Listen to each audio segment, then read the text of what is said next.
Hello and welcome to Open and Shut Book Reviews. My name is Ken. Thanks for joining me. And tonight I want to do something a little bit different. I'm going to review a book that's a little off the beaten path from what I usually do.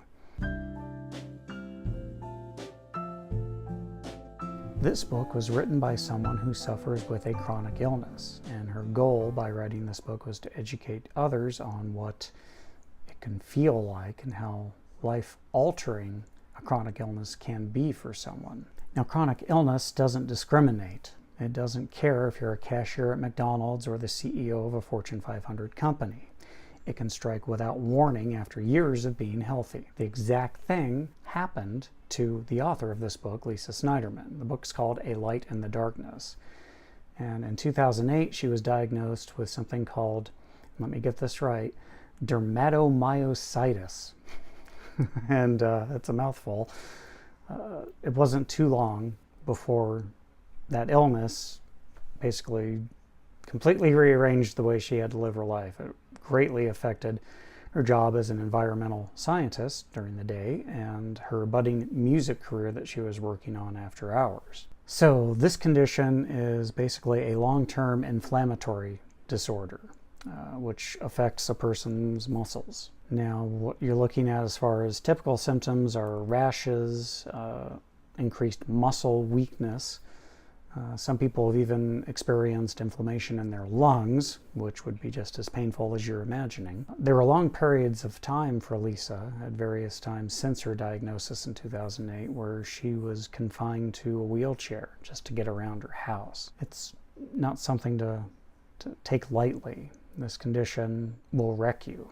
In her book, Lisa addresses the feeling of having to give up her day job as a scientist due to this condition. She talks about fairly honestly the identity crisis that arises from doing that. I mean, we all define ourselves by what we do and not as much who we are as people. You meet someone at a party, you don't ask them, how are you, or what kinds of things do you like to do? What are your hobbies? We say, what do you do? Because that's how we judge people. Like it or not, that's the way our society is built at the present time. So if you spend your life as an environmental scientist and then you are afflicted with a chronic illness that takes away your ability to be an environmental scientist and a contributing person to society at large, how do you reframe your viewpoint of yourself, and how do you do it without feeling as though you are suddenly less than now that you can no longer work? Lisa is also very frank about how the illness has affected her marriage to her husband David. As you can expect, someone who is in love with and who takes care of a person who starts out healthy and then is diagnosed with a life-changing illness, it could cause some conflict. I mean, let's be honest. You might end up with a partner who feels like, hey, this is not what I signed on for, even though they said the whole, better in sickness and in health thing. But a lot of people, when push comes to shove, will look at that and say, yeah, but I didn't know it meant this level of sickness. Fortunately, Lisa and David have a very open and honest relationship that's built on a fairly strong foundation, although not to say that the illness hasn't presented some challenges, and she goes into those in the book. Lisa has a great appreciation of how engaging with her music has helped her. She's submitted many of her albums for consideration to the Grammys. She's actually been nominated for some other music awards and won a few of them. You can see pictures of them throughout the book. And having that hobby to focus on, she says, has really helped her out. And there is some research to suggest that if you're able to engage with a hobby that can kind of take you out of yourself, even if it's just for a limited time, it can help. It doesn't magically cure your illness, of course not. That would be ridiculous to think that.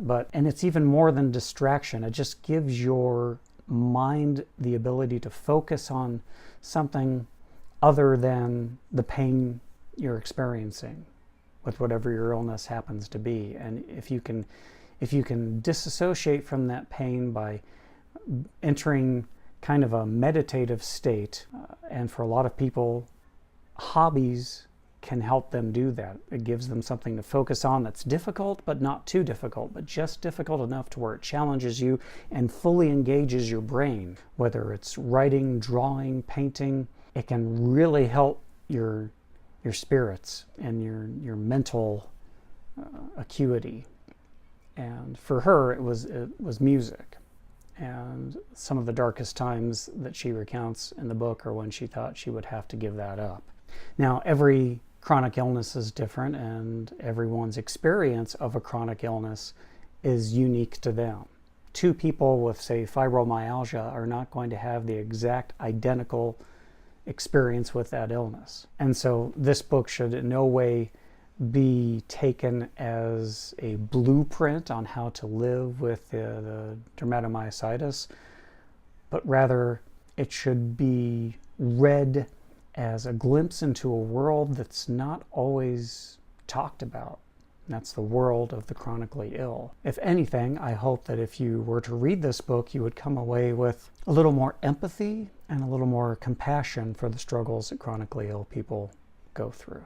So that's it for this edition. Thanks for joining me. I will, of course, post links down below where you can find copies of this book. And if you have any questions for me or have any books that you would suggest to me as possible choices to review, send them to me, ken@openandshutreviews.com. Until next time, I'm Ken McKim. You take care and read more books.